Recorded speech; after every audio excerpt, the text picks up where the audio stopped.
Thank you so much for taking time out of what I know is a very busy day. So we really, really do appreciate it. 18 years ago, the American Chamber launched the Women of Influence Committee and the Women of Influence Awards. 17 years ago, the globally respected architect, courageous business leader, and chair and founder of Moser Associates, Moira Jo, won the Women of Influence Award for Entrepreneur of the Year. Amazing, we still have it here behind us today. I consider myself very, very lucky to be talking to Moira today about how she has navigated the world of design to grow Moser Associates into a leading architectural firm that is transforming the way people work. Whether you're dialing in from home, whether you're in transit, in the office, whether you're on a running machine, maybe you're at a standing desk, or maybe you're surrounded by really comfy cushions, the way we work and where we work is changing. And Moira and her teams at Moser Associates have always had their finger on the pulse of workplace change. So strap yourselves in. We're going on a whirlwind tour of Moira's journey across the years to where she is now and what the future looks like from our chairs sitting here in her Hong Kong office. And we really, really do want to hear from you as well. So please do send your questions into the chat box, and I'll make sure that we have time to pick up a couple of your questions later on. So Moira has very kindly set us up with a cozy fire for our fireside chat.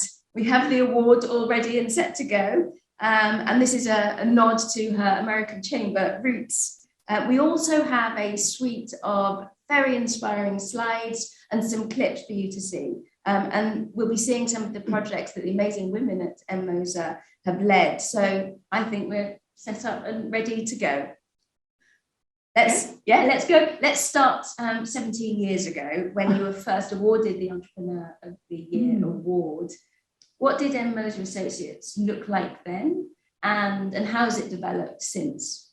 Well, first of all, thank you, Jo, and thank you for those very kind words. In 2004, we had 9 offices and around 400 staff. That was when I received the award. Now, in 2021, we have 25 locations and 1,200 staff. But more important than those numbers, it is the expansion, the growth of the services that we provide that is really most important. And so that entrepreneurial spirit and having to adapt and grow is still very much there. Definitely, the entrepreneurial spirit has not left us. Okay. I also understand that your mantra is keep going, which I absolutely love. But I'm interested to know, when did you first discover architecture, and were there any hurdles that got in your way early on, or tried to get in your way with your keep going mantra in mind? Well, when I was 9 years old, I decided to become an architect. I loved looking at my mother's Better Homes and Gardens magazines with the beautiful homes and the beautiful people. And I wanted to create wonderful environments where people would have wonderful experiences. And actually that focus has never left me. And my parents never discouraged me. They never told me that architecture was for men, not for women. Thank goodness. But I didn't get much encouragement in high school. Being a girl, I had to take homemaking. I was not allowed to take mechanical drawing, which was for boys. But we had a retired architect living across the street from us. And he gave me my first drafting board and T-square and triangles and taught me the basics of architectural drawing. Now, fast forward to my true architectural education, which is quite global. I started at Scripps College in Claremont in California, and then went to Hamburg University in Germany, and then Istanbul Technical University in Turkey, and then back to California to wrap up at UC Berkeley. So I think that that experience of studying in places where English was a second language really was a good foundation for my life as an expatriate. But more importantly, I think what I learned was that we as human beings are far more similar than we are different because of our cultures. And that reinforced my passion for designing for people. Oh, I love that, designing for people. I actually think this, from what I've seen, I think this philosophy really shines through your work. And I'll ask you a little bit later about your human-centric spaces. But first, can you give us a sense of what it was like trying to get your first job in what was clearly a male-dominated industry? Yes, it was. In those days, architectural firms did not hire women because they might be a distraction in the drafting room. This is a drafting room here that we're seeing, yes, right? It was like that. But I just kept going to interviews, and I finally found a job, initially with a small firm. But over the years, I worked my way up. I became licensed. I worked myself into the position of being a project architect, where I was coordinating the work of the architectural design, the engineering, and the construction with the engineers, the contractors, the other consultants. And that really led the way for me to advance. Right. After all that traveling, did you then go straight to Hong Kong? No, After that? Okay. I didn't. No, I didn't. I worked for a number of years in the US, but then I went to Iran and I was a partner in a small architectural firm there. And interestingly, while I was in Iran, I was also involved with the US-based Council on Tall Buildings and Urban Habitat. And they sent me to Hong Kong for a month as a visiting research scholar to really understand how tall buildings were developing in Hong Kong. Amazing. And while I was here in Hong Kong, interviewing these various architectural firms, they said to me, if you come back, we have a job for you. Okay. Because things were booming. Yeah. Well, when I went back to Iran, the Iranian Revolution was really getting underway. And when Khomeini came into power in 79, as an American, I was no longer welcome. Right. As a woman, I couldn't continue practicing architecture. And remembering what I'd heard in Hong Kong, I knew that as it was a time for me to leave, I would go to Hong Kong. So that's how I got to Hong Kong. Right. And then when we were preparing for our chat today, you were telling me about how the American Chamber and the US business community here in Hong Kong was really inextricably linked to your decision to set up on your own in Hong Kong. Can you tell us a bit more about that? Well, when I arrived in Hong Kong, it looked like this, quite different from today. Oh, I love that photo. Okay. Yeah. And just opening up China to American businesses. Now, I got a job quite quickly with Wong Tung and Partners, whom I'd interviewed the previous year for the Council on Tall Buildings. But I then started attending AmCham's lunches. Right. And meeting all of these American businessmen who were coming into Hong Kong because they wanted to expand their businesses into China. And they saw Hong Kong as the entrepot. Mm. My entrepreneurial instincts saw an opportunity. As an American architect, I understood what they needed. I knew how to get it done in Hong Kong by then. And so in 1981, I opened a small office so that we could create and actually deliver offices for some of these people who were establishing in Hong Kong so they could get into China. Right. And it was through those AmCham contacts that we got our first projects. At the time, we also did a few architectural projects. And some of our viewers today may be familiar with the American Country Club, which I did with William Turnbull of California.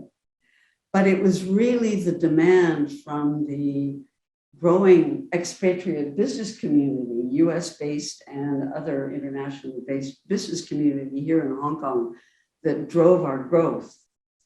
And at the time, even though we were still doing everything in the office by hand, and you can see we had no computers. It was all hand drawing, all hand drafting, right? Yeah. But we continued to develop and grow with the clientele of the expatriate community here in Hong Kong. And actually, State Street Bank was one of our early clients, and we've continued to do work for State Street around the world. This particular project was very interesting because not only did we do the design, but the client also asked us to be responsible for the construction and to deliver the entire project, to be responsible for that. So that is how we added construction management to our services. So with this phase of growth, what then triggered the expansion out of Hong Kong? It was a woman. One of our very good women in Hong Kong decided to relocate to Taiwan. Right. So rather than lose her, we said, why don't you look around and see if Taiwan would be a good place for us to open an office? She looked around. She said, yes, it's quite possible. And so we said, let's go ahead. And she opened Moser Associates in Taiwan for us. A few years later, she emigrated to Canada. And now our Taipei office is headed by Antonia Su. And she and her team are doing projects for many multinationals, including Google, IBM, Hewlett-Packard, and others. And actually, right now, they're doing 1.5 million square feet of R&D offices for TSMC in Taiwan. 1.5 million. 1.5 okay, million. Okay, math, right. Amazing. Amazing. When I first looked at your website, I saw that it was clear that people are not just at the core of your design, but that people are also at the core of your business, and especially your business growth. And that was a great example.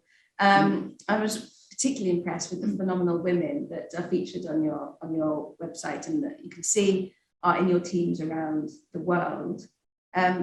As you've grown globally, can you tell us a bit more about some of the other women leaders at Moser? Oh, yes.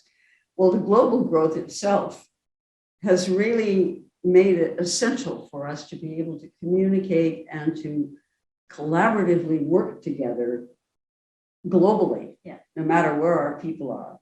And it's Joanne Choi who has created and continues to lead our technology. This is Joanne, right. Yes. And continues to lead the development of our technology, communications, and methodologies.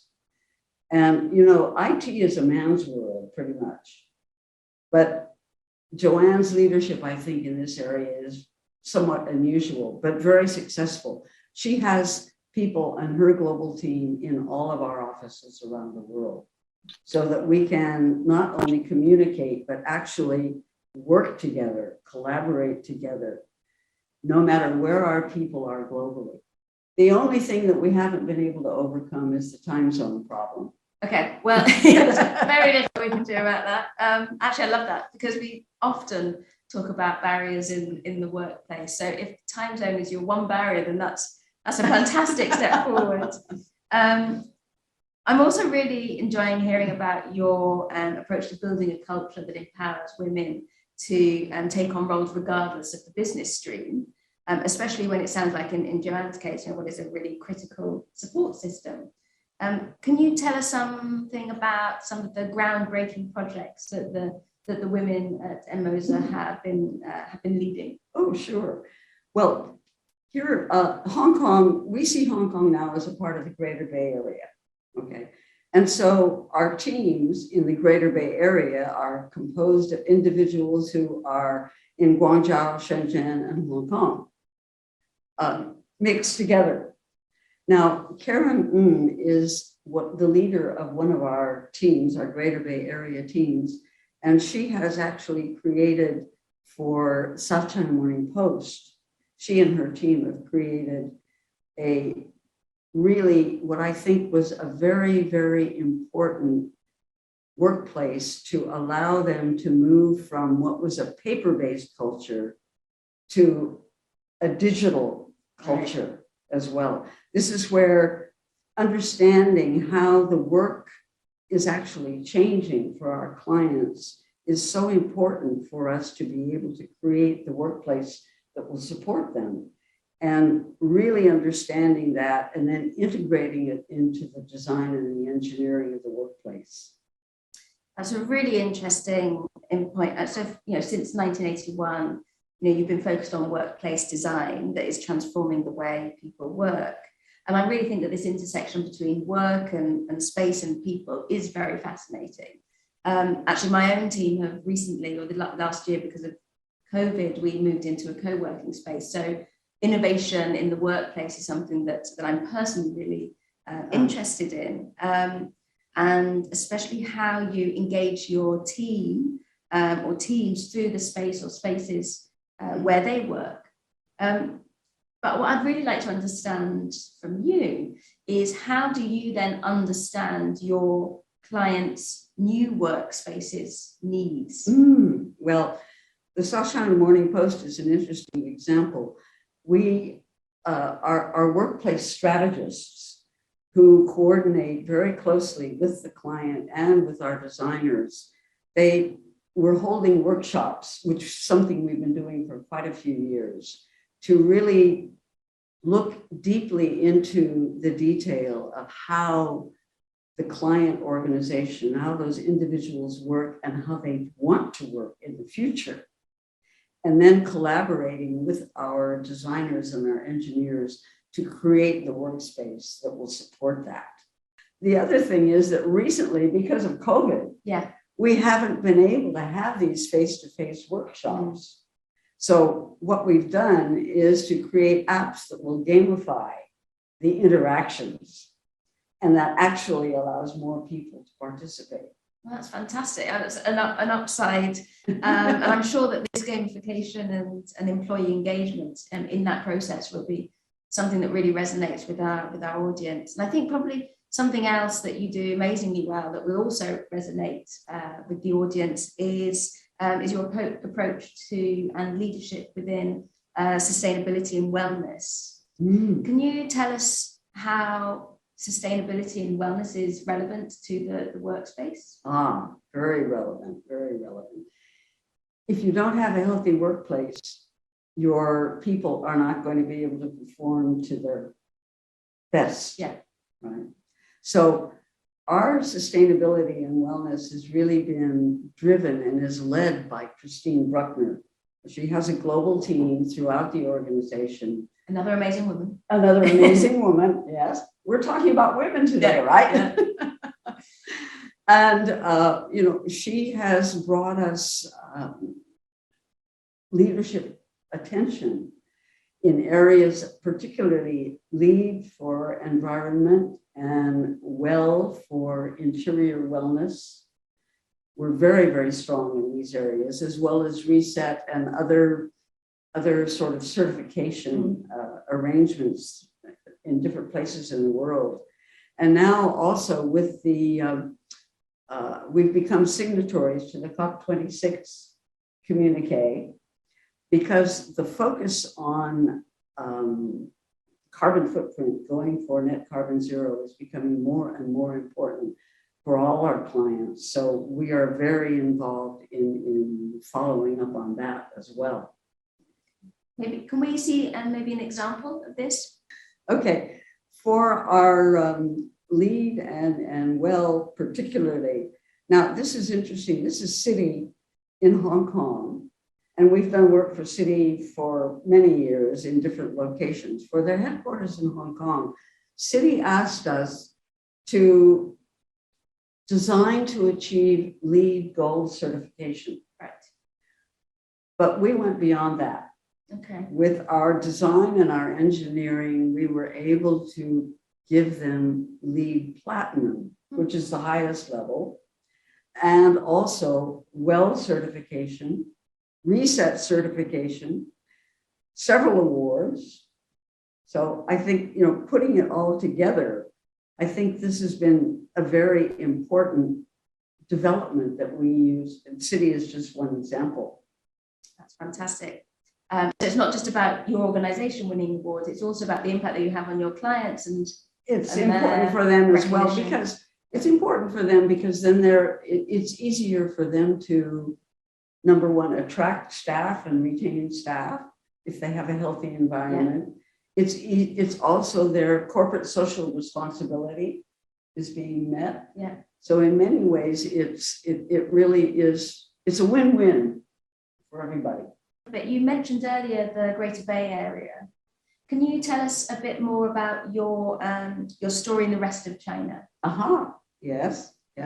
Well, we originally went into China working for US clients and other multinationals.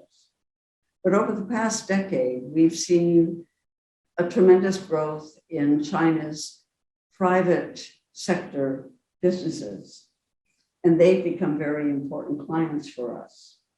Now, in Guangzhou, we did a project for Tencent, which I think is quite interesting, in the sense that we took a number of old abandoned warehouses, you can see on the upper left there, and converted them into a very active and forward-looking workplace campus for Tencent.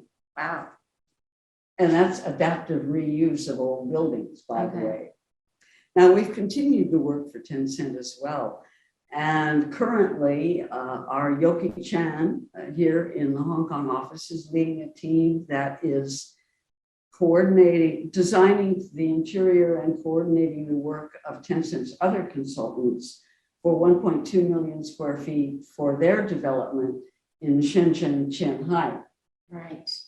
Now, in fact, we've seen that this coordination, this integration of the disciplines is really the way to go, bringing everybody together into what we call integrated project delivery.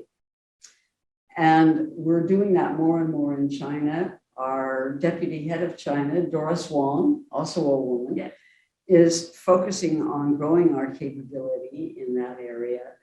And an example that we have recently completed is for Lilith Games, which I'm happy to say has also just won an award for design excellence from the AIA International region. So let's take a look at what we've done with Lilith. There's a joint on the corner where the big boys play, where the whiskey's running like the river, but they all never come for the booze and bass. I'm the one, I'm the lady that'll rock this place, that'll rock this place, rock this place, rock this place, rock this place.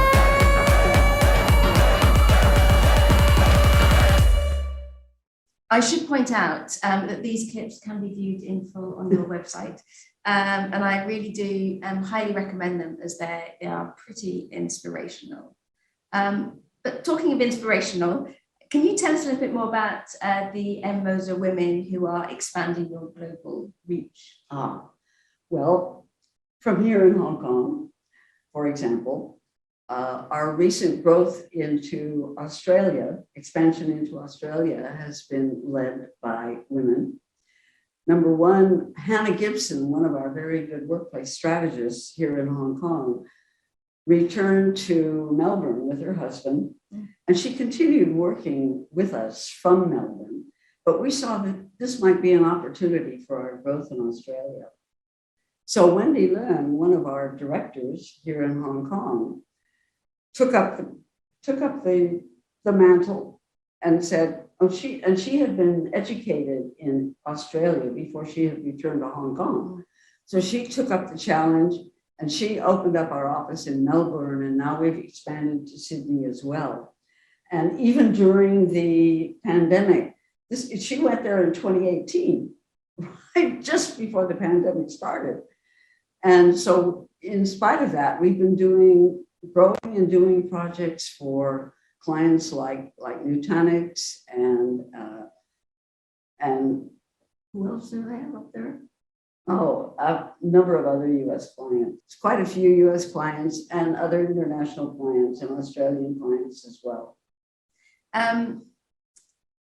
What I wanted to shift to, because you've got this amazing global growth, but is there one key consideration that you would share with the audience in order to successfully and sustainably manage this scale of global growth?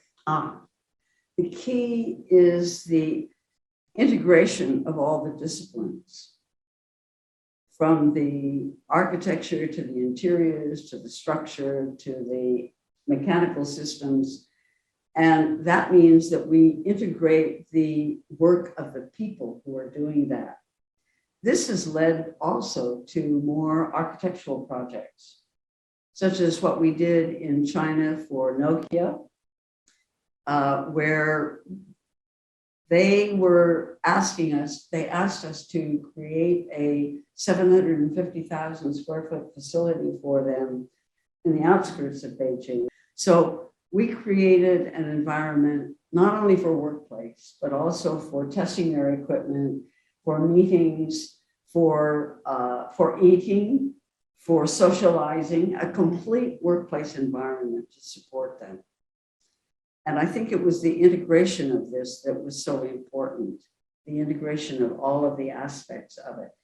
And this project actually was the first LEED Gold certified new build commercial building in China. Wow, that's really impressive. But we've gone on, actually more recently here in Hong Kong, we have done the Li Po Chun College. Yeah. And I am happy to say it has just received an AIA Hong Kong chapter award for interior architecture and sustainability. Fantastic. And for this project, we integrated very closely the architecture, the interiors, and the landscape, and with sustainability at the forefront. Well, I'm personally quite familiar with Li Po Chun. My two children, one is still studying there, and one has just recently graduated. And they, as students there, they tell me what an amazing space it is. And it really is a warm and welcoming space, which is something that you need when you're in a stressful learning environment. But I haven't been able to set foot onto campus over this last year or so because of COVID. And obviously the reason for that is to protect students and make sure that there's a safe learning environment as well. But how have you seen COVID impacting your clients' concerns? Are there new concerns about keeping their workspace safe for their employees? Well, this is definitely a growing concern. And so we are using our offices as living labs to develop solutions. Here in Hong Kong, for example, we have created an environment that basically automatically responds in real time to the occupancy of the space by connecting the sensors and the mechanical systems so that we can maintain a healthy environment based on where people are in the workplace. And here you'll see in the lower left-hand corner, you'll see Cherry Leung, one of our engineers who's very involved in developing this project. I have to say this perfect temperature in this room where we're sitting right now. It's really great. We actually started this conversation by looking back. And now I'd like us to look forward. Everyone's talking about the hybrid office and asking what is the office of the future? It's a really big question. But how would you go about answering it? Well, over our 40 years, we've seen the nature of work change dramatically. And now it is changing even more rapidly. I think with the help of artificial intelligence and technology to a great extent. And I think what we have to do, or what we actually are doing, is we're asking clients, how is your work changing? And how do you want the office environment to support that change? And how do you want the office environment to support your culture? Right? Because everybody wants to keep their culture in spite of all the changes. Right? So this is really a very important aspect. And it's going to continue to change rapidly. Everything is going to continue to change rapidly. So we have to be open to that and try to be at the forefront of all of these changes to help our clients. Now, I've talked today about women in leadership positions in Hong Kong and the region. And of course, we have women in leadership positions in other parts of the world as well. And we have men in leadership positions too. Let's not forget the other half. Yeah. And I've talked about projects here in Hong Kong, in China, and in the region, but we also have forward-looking projects in other parts of the world as well, of course. And I'd like to leave you, with one of these projects that we have done in California. This is for LinkedIn. Yeah. California, my home state, which has beautiful weather. And this is a wonderful example of an agile office. Let's see what it looks like.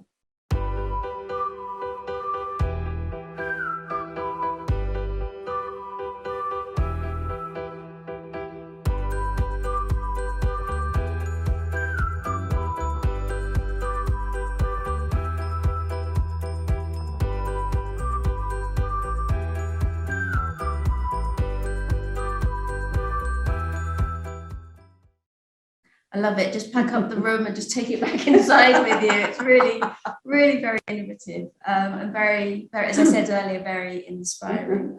Thank you so much, Moira, for taking us on this journey and introducing us as well to so many of your phenomenal women that you work with. The theme of the Women of Influence Awards ceremony and series events leading up to it is Invest in All of Us.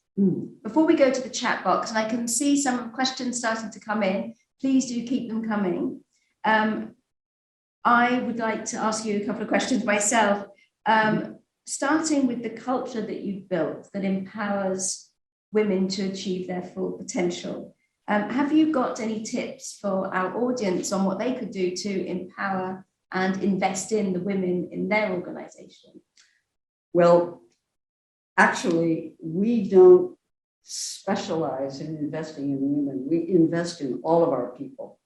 For us, gender is irrelevant, religion is irrelevant, ethnicity is irrelevant. We're all a bunch of individuals, and each of us is unique.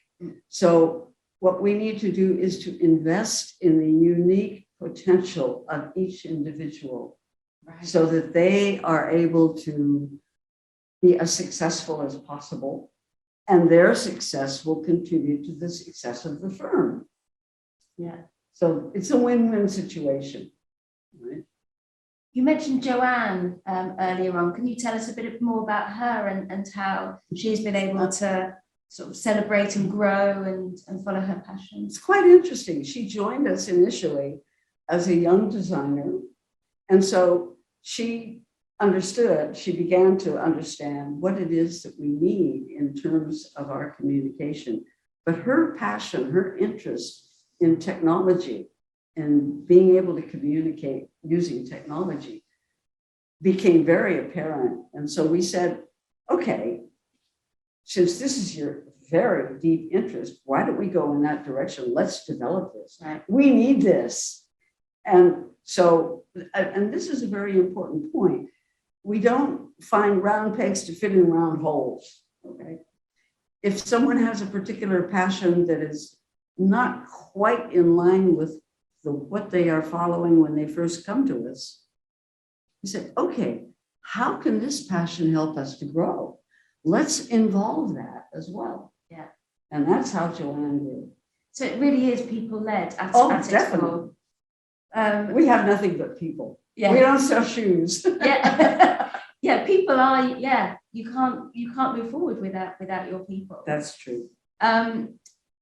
I discovered when I was preparing for this fireside chat that you have an amazing podcast called Place of Work. And once you've looked at the clips on the website, then go and listen to the podcast. There's some really, really meaty topics on there. There's workplace innovation, psychological safety through design, and inclusivity at work.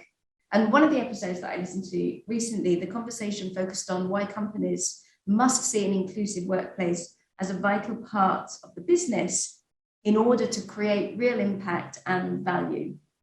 So before you all rush off to go and listen to the podcast, can you give us a taster of what companies can do to ensure that their workplace is actually inclusive?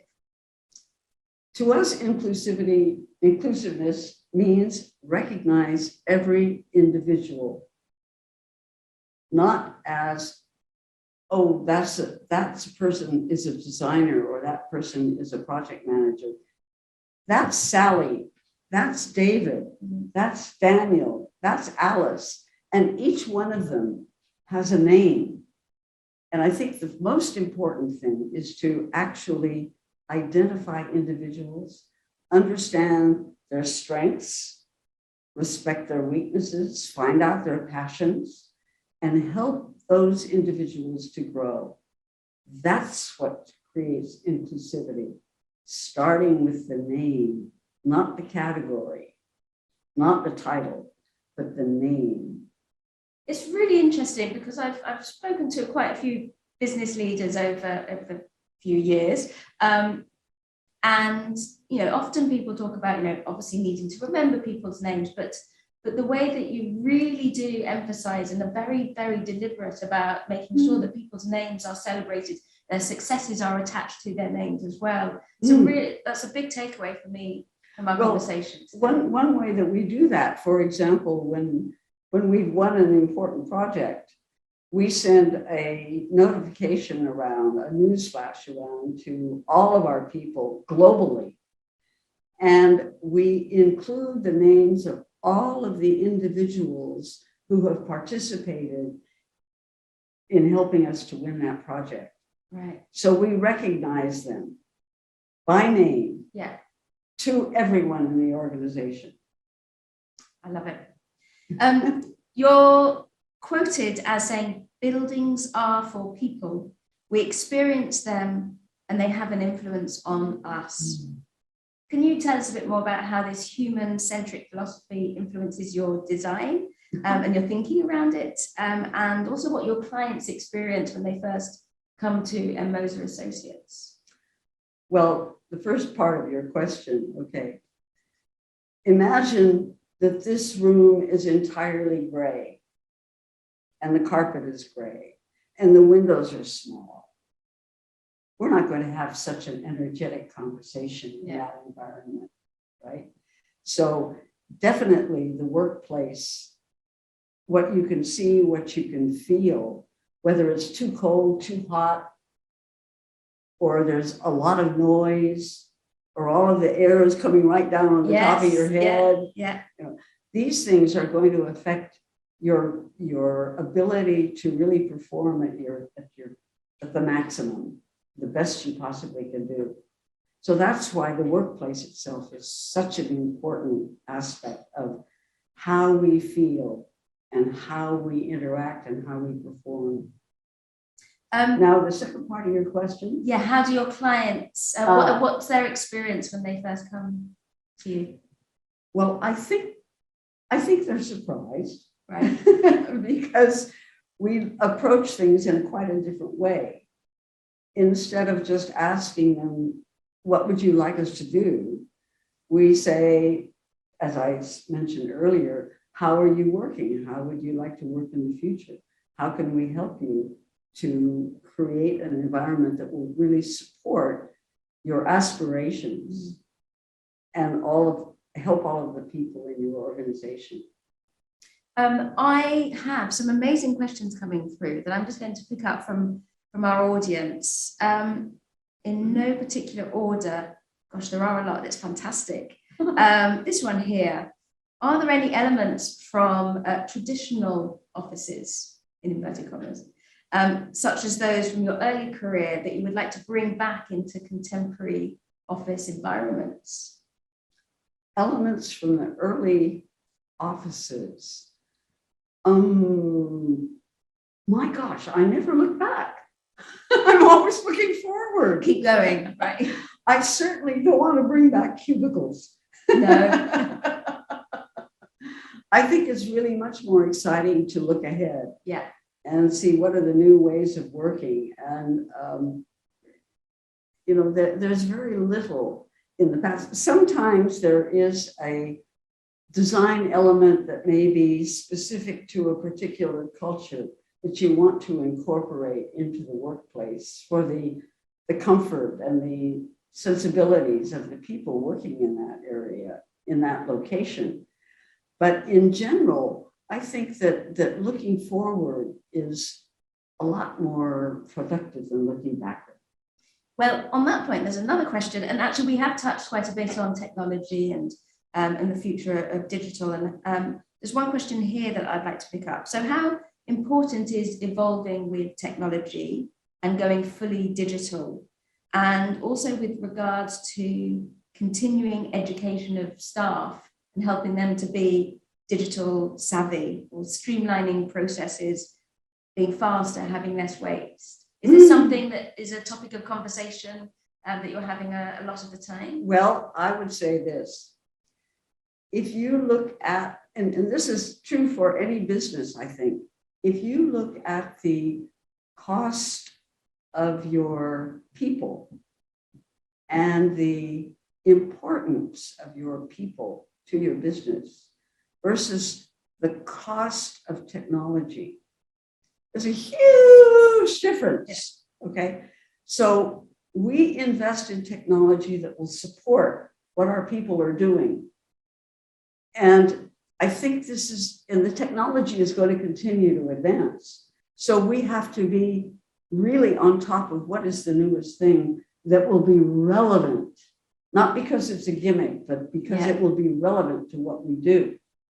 And I would say that this is going to be true for any business as work changes. What we're seeing is that more and more artificial intelligence and robotic automation is taking over the routine, repetitive work. Yeah.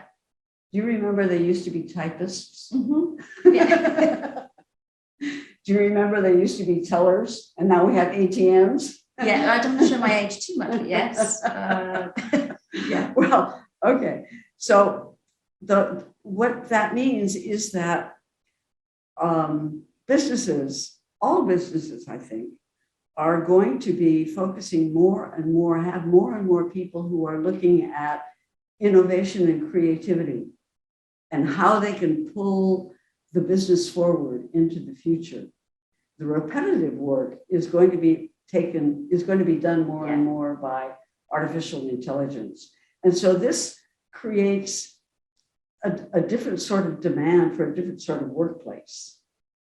I think maybe that answers the question. Yeah, and similar or related question. Everyone's talking about the hybrid office. Mm-hmm. The question is, what is next for the office as a hybrid and work from home model? And I'm having this conversation with people every single day about how many days you're working in the office, at home, remotely, because in Hong Kong, for example, home is not always a convenient space for work. But what do you see this hybrid between office and home?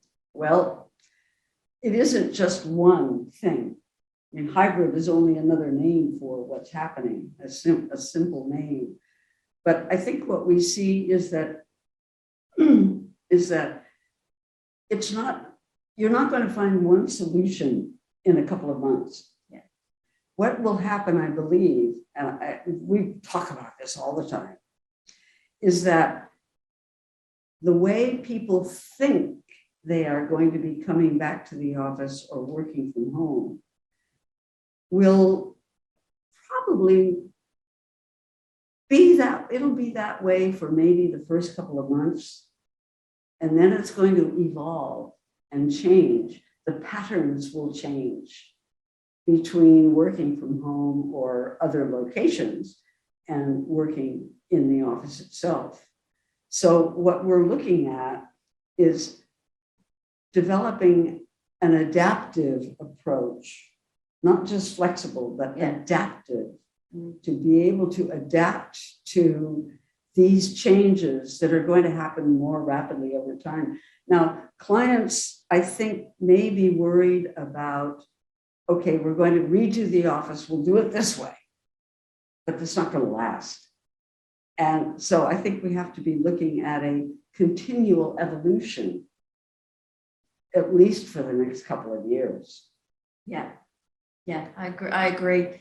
Can I just pick up on a word that you used there about adaptive? And you've talked about this with adaptive design, and going back to what I loved what you said earlier about your office being a living lab. Yeah. Can you tell us a bit more about that? And some, like we were in your office, which I absolutely love. The things hanging from the ceiling for exercising, and can you tell us a little bit about what the features are here that you're really proud of, and how adaptive design, what that looks like in your office here? Well, we are, number one, when we moved here originally, we created a lot of our own desking in ways that would allow us to reconfigure and have stand sit or different combinations. And actually now we're, as with many of the furniture manufacturers are doing this too, putting them on casters so that we can move things around much more easily. But it's not only the physical arrangement, it's also the engineered environment, if you will. Yeah. Are you going to have enough air in this area? Are you going to have enough light in that area? So creating an environment that can adapt both in the physical arrangement and in the engineered environment that's really what we're experimenting with in our own offices as living labs, and getting a proof of concept so that we are now beginning to provide this for some of our clients. Sounds, it's a great place to be. Interesting question here. So as a firm, what does Moser, or what do you aim for in the coming 10 or 20 years? Oh, big question. Oh my gosh. Well, I think I'll retire in 20 years, but not yet. Not yet. It's too much fun. Right. I think that I hope, and I have hoped from the very beginning, from 40 years ago, my goal has always been to create a firm that can continue in leading the way long after I am gone. Now, I don't know what that life is going to be like in 20 years. It's going to be very, very different from what it is today. It's almost impossible to imagine what it will be like.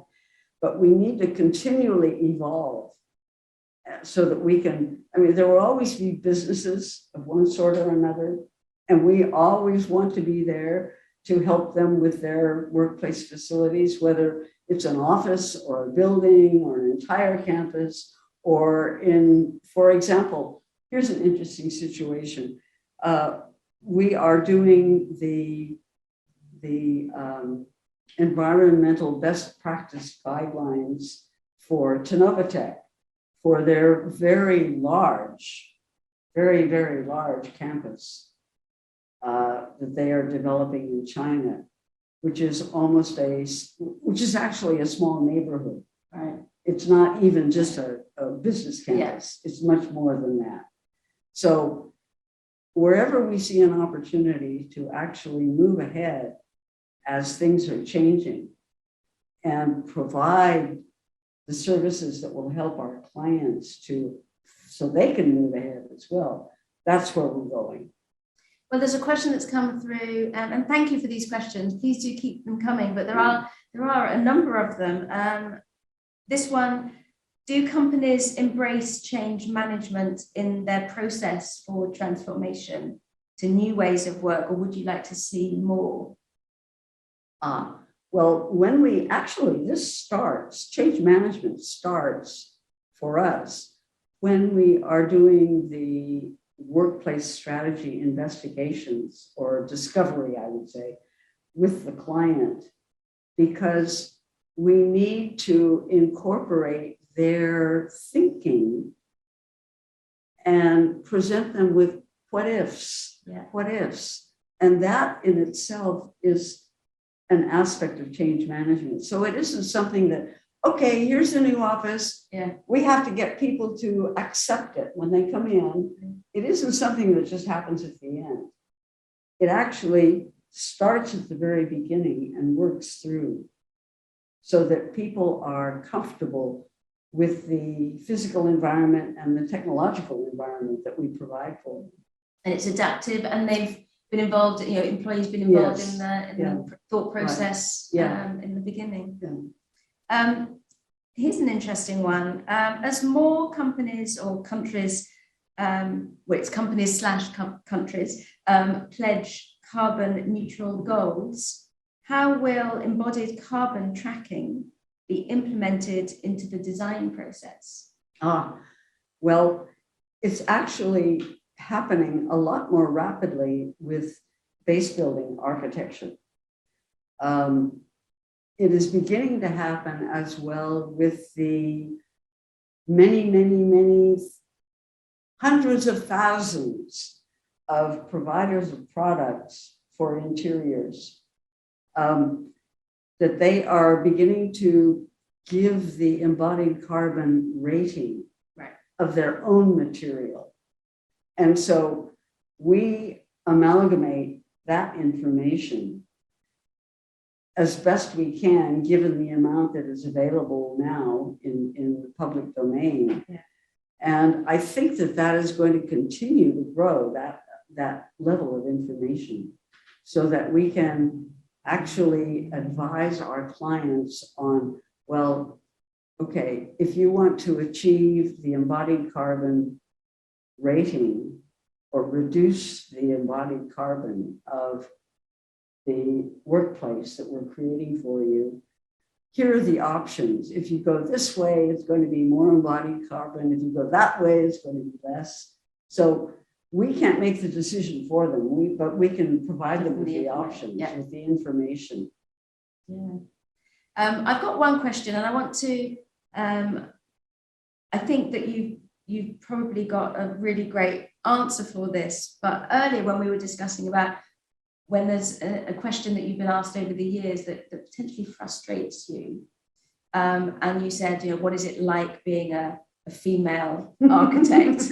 And the question that's come through is, how do young female architects break through the glass ceiling in the world of design? And I don't want to dismiss the question, because it's a really important question about young architects coming through, but do you see that there's a difference between now in this world where, back to your 1960s drafting room, it was very clearly male dominated. What does it look like now for aspiring architects or leaders in the industry? Much more opportunity.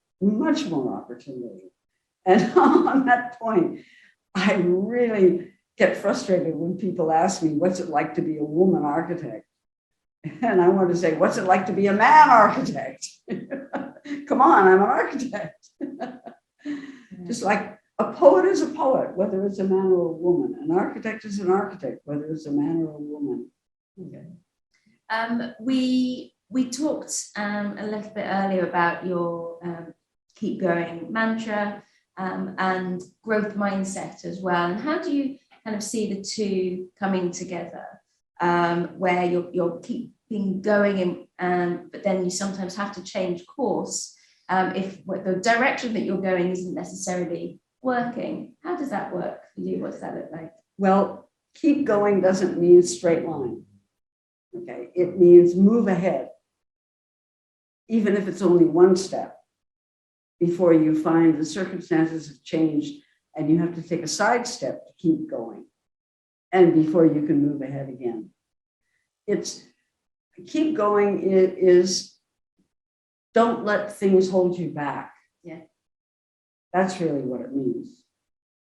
Yeah, and being comfortable with change, with all yes, experience quite a lot sure. of change. Sure. Yeah, changing course. I mean, it doesn't make sense to say, I'm only going to go in this direction, because circumstances will change and you will have to adjust. So I think it's very important to not be afraid of change, to not feel that change means you're not being very smart. Yeah. It's really smart to change when circumstances require it. Yeah, okay. We talked a little bit about the culture that you've built, and there's a great question that's come through. Can you talk more about how the workspace can reflect or influence corporate culture? Is it just about building something with amenities that employees enjoy spending time in? I think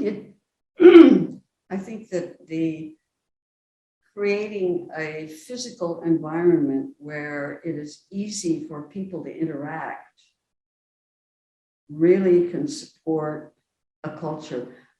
We find, for example, that more and more of the workplaces that we are designing have informal areas where people you can just go with your laptop and sit there and work. You don't have to work at a particular position. Yeah. You can be anywhere in the organization. And as creative and innovative people come together in an office environment, oh, that's a great idea. Let's sit down and talk about that. You need a place to sit down and talk about that. Yeah. Right? It's not, well, I have to go back to my workstation. Right? So I think that creating the workplace that allows people to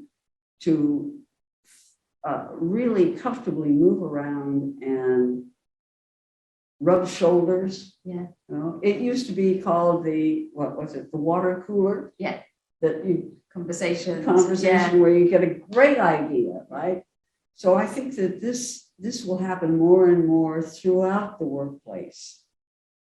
And that's how I think the environment can really influence the way people can be more innovative, productive, creative.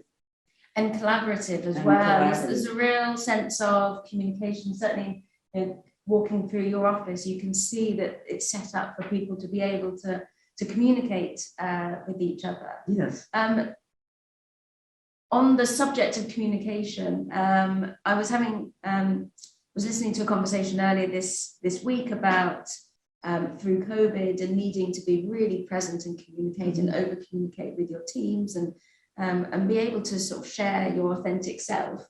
It seems that that's a philosophy that for you hasn't just come about because of COVID, that it's always been something that's important to you. How do you kind of bring your whole self to work and then role model that other people can bring their whole selves to work and be their authentic selves in the workplace? What does that mean? Me personally? Yeah. Oh, well, I don't know. You'd have to ask our people.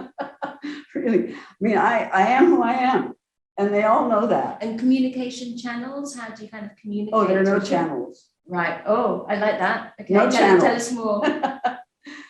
My door is always open. Okay. Yeah. I do have an office because I communicate. I'm often talking with people in our other offices. I am old school. I have to admit it. I'm more comfortable having an office. Yeah. But as you can see, it's all glass. Yeah. So, and the door is always open. So, and I walk around a lot. Yeah. In the office and talk to people, see what they're doing. So I suppose that in a sense is setting an example. Yeah. Right. Absolutely. No, people know that they can come to you and you're there for them, but you're also able to communicate. I like the fact that there's no communication channels. It's no channels. Yeah. So sometimes in my conversations, the focus is on the communication tools and what's working, what's not. Too much WhatsApp and leaking into personal time and work time and trying to find that that balance can be quite difficult. But I don't think it's about the tools or the channels, it's about the mindset, about wanting to communicate. Yes. But touching on work-life balance, I mean, personally, I did away with that term many years ago and think more about work-life integration.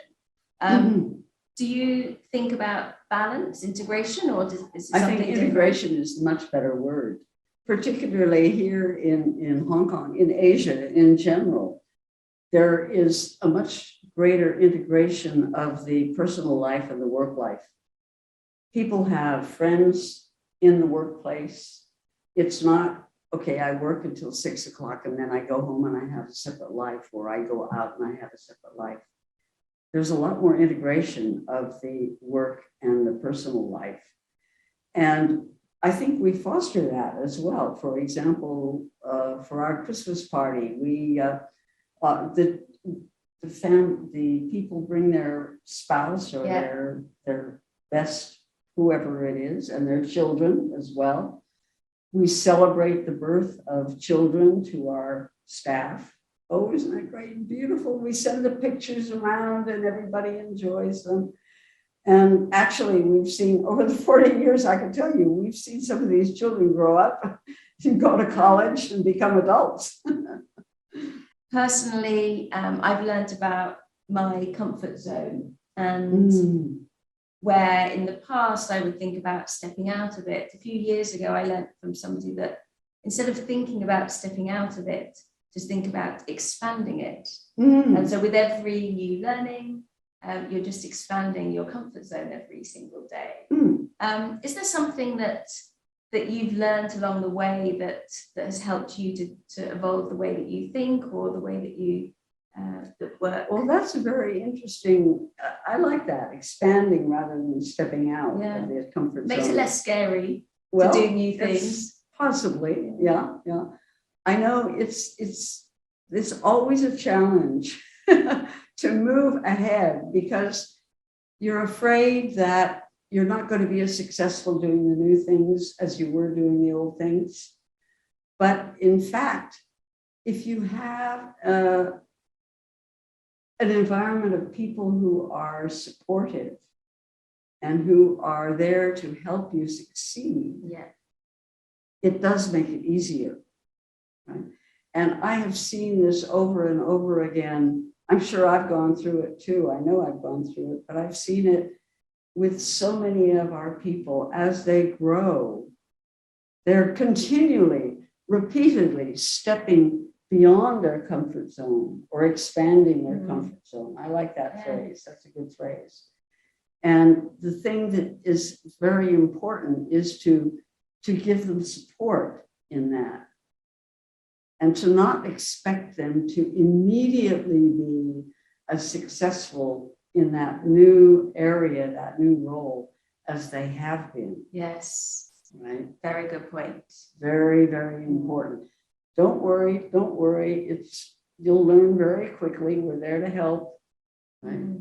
Yeah, that phase of growth and learning and failure is really important to be able to actually get to the next phase. We've got time for just one more maybe. How does Moser use data to analyze the use of a space? This is very interesting. Fortunately, sensors are becoming a lot more affordable and a lot more accurate. Right. So this is an interesting development of technology. In the old days, we used to hire on a short-term basis college students to go into a client office and actually say, okay, 4 people went into the meeting room in the client's office and they were there for 3 hours. 2 people went in and they were there for 15 minutes. And you were ahead of the curve with collating data. We were collecting data by hand. Now, of course, we can do it with sensors. Right. Is the follow-on question, is the importance of indoor air quality going to increase in the coming years? Absolutely. How do you see this space evolving? Absolutely. So many almost all of our commercial buildings in the last 20 years have been designed to reduce the amount of air to what was basically necessary. But unfortunately, the calculation of what was basically necessary is below par. Right, okay. So we need to be providing more fresh air in the workplace. For those of us who are stuck in buildings, and we will be for a long time, that have been built 10, 20 years ago, we need to be able to redistribute the air according to the actual occupancy. If you have a meeting room designed for 12 people that is empty for half a day, why fill it full of fresh air when everybody is congregating over in this other area of the office? So the redistribution of what we have is the number one place to go. The number two place to go is to bring in a lot more fresh air. We're doing this, actually, just found out, we're doing this for a project for Disney in Hammersmith in London. Actually providing a new system for the entire introduction of fresh air into the building. An old building, right, that we're converting for them, and it includes this attention to a lot more fresh air. I fear that we have to start to bring this to a close. There's so much. I could go on forever. I know, really, I can't tell you what a pleasure it's been, not just today, but leading up to today and the preparation for this. It's for this fun Fireside working with chat. you, believe me. Oh, thank you so much. I really have enjoyed it, and I've learned a huge amount in this short space of time. Really want to thank you for welcoming us all into your office, for your candid sharing as well. And then, as I said earlier, taking us on this journey through the world of design. Thank you, Moira, and have a fantastic rest of your day. Yes, thank you so much. Thank you. Goodbye. Bye.